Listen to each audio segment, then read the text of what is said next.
Drew Bashe blowing up the internet right now. Brickgate everywhere, man. Can't get away from it. Hell, even me. She apparently finessed everybody for 40 G's on her GoFundMe because she, quote unquote, lied. And everybody's just jumping on this story, just going crazy, not doing full research. And now I hear the police is investigating the GoFundMe and also hear other things about the police involved in this case. But yeah, I got a few videos I like to share with a few of you people that keep saying she's lying. I wouldn't be so sure. See, because it was videos like this, on TikTok, on YouTube. It was a bunch of creators that just was throwing things up, making assumptions. There's no way Brick Lady lied. She scammed everybody. They had that that BDE going on. You know what I'm saying? They was like, oh, we killed it. They thought they murdered this whole story, with the truth. But then reality sets in.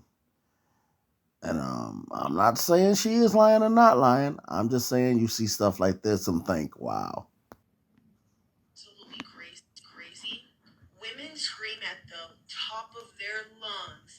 Men don't hold themselves accountable. Apologize, say you're sorry. So when the brick lady scammed people out of $40,000. This is an article that was released on yesterday from ABC News, who sat down and talked with Roe and reviewed Roe's hospital records as well as her police report. And I'm going to get into that. But this article is trending now on Yahoo, on Newsbreak, on damn near every news platform. The back and forth between the accusers, detractors, and supporters represents a long, simmering tensions between Black women and men that now play out on social media. With a lack of clarity on what went down, some women and men alike called Brickgate a hoax, comparing Osmond to Carly Russell. In an exclusive interview for the first time since the attack earlier this month, Osmond told NBC News that she has suffered daily panic attacks and nightmares as a result of the online vitriol. NBC News reviewed a police report filed on September 3rd and hospital records with results from a physical exam. Records indicate her left ear had blood coming out of the canal, and the left side of her face was swollen with bruising and tenderness. Osmond said police have identified a suspect for the assault, and the investigation is ongoing. This right here is the one. This is the one.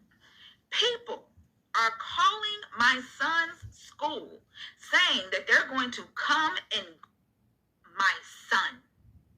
Somebody sent me soup and was like, choke.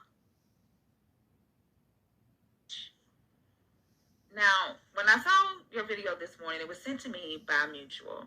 And I kept thinking to myself, man, she looks familiar. Her name even looks familiar. And then it dawned on me. I was, man. I hate the person I was, but I love the person I am now, and I'm trying to help y'all. Not everybody hates you because of your skin. You guys are fucking beautiful, but it's the anger. I went to look at the comments on my videos because I know you and I had a nice conversation. In fact, you made a video back then in 2021 and said that you appreciated the way I approached you. Because at that time, you were getting a lot of videos where Black women were upset at the videos that you put out.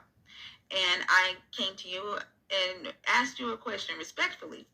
And we talked in my comments. I shared my history of abuse with you.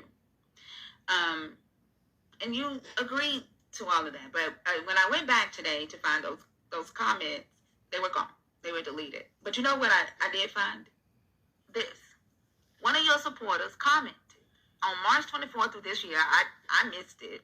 But your lack of intellect is what made you pick dudes that abused you. Don't ever speak on Tay Tay. She's out of your league and her IQ is above yours. Now, this is a video of me respectfully sharing with you what got me abused often, which was my intellect, okay? Right? My ex-husband admitted to that, like I shared with you in the comments. In the video. But this person decided to comment on behalf of you and tell me that it was my fault that I got abused. Call me names on behalf of you, which I don't even know why, because you and I were having a great conversation. I never said anything about you in this video, but your supporter base commented on a Black woman's page and said that. Now, as a Black woman who don't know that man, right? I don't know that man. How would I feel protected? Why would I feel protected by somebody who can easily speak to me that way after not knowing me, who can easily hear and listen to a woman say that she was abused and then turn around and write a comment that says it's your fault that you got abused? That was March 24th. That was way before the Roe incident. I just want to ask a question. Why do you feel that Black women owe Black men an apology for saying that we do not feel protected? As if that feeling came when Roe's incident happened. Let's say it was a scam, which we know that it wasn't. As a matter of fact, one of the GoFundMes that y'all are saying that was a scam was for her sister. Her sister passed away, I think in November 2020. She left behind 5 kids. She had an abusive husband. She left behind 5 kids. And Roe didn't initiate that GoFundMe. It was a nonprofit that did it.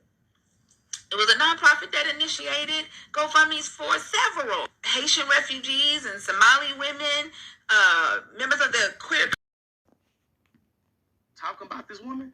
So y'all still talking about this woman? So posting a police report of the actual incident, that's not enough. You see what I'm saying? Posting the incident from the hospital, that's not enough. You can pause to read it. Then y'all really acting like investigative journalists that graduated from Fox News University. Right here what it says. Left facial swelling, lateral to eye with bruising and significant tenderness. But we ain't see no blood, and y'all was acting like y'all watched too many CSI Miami episodes. There was left ear blood coming out of her canal. Today's visit, facial injury, diagnosis, trauma.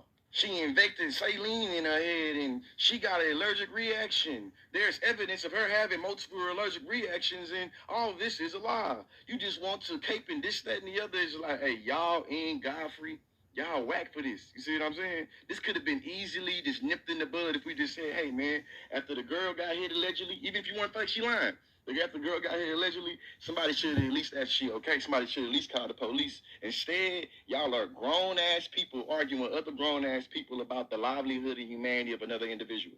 You see what I'm saying? And y'all bothering me. The last thing I'll say on this is what I've learned in my 5 years being on this internet, really being knee-deep, is that when you already got a disdain for individual, it don't matter what the hell they do, you're going to always double down on that disdain. We done showed you police report, showed you an incident report from the hospital, showed you the literally reading from the documents. You still gonna have individuals that's concocting all these different type of fantasies.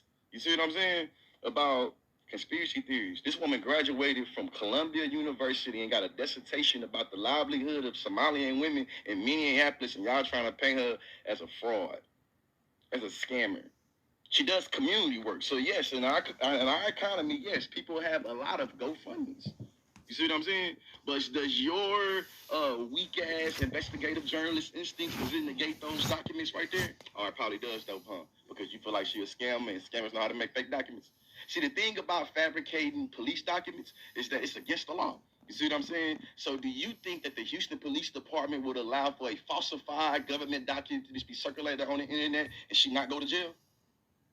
I talked with, you know what I'm saying, with Ro, you feel me, in the DMs or somewhere, and she let me know that y'all have bothered her so much she's been doxxed, and literally where her son go to school has been contacted. You see what I'm saying? So she literally have to relocate for her safety.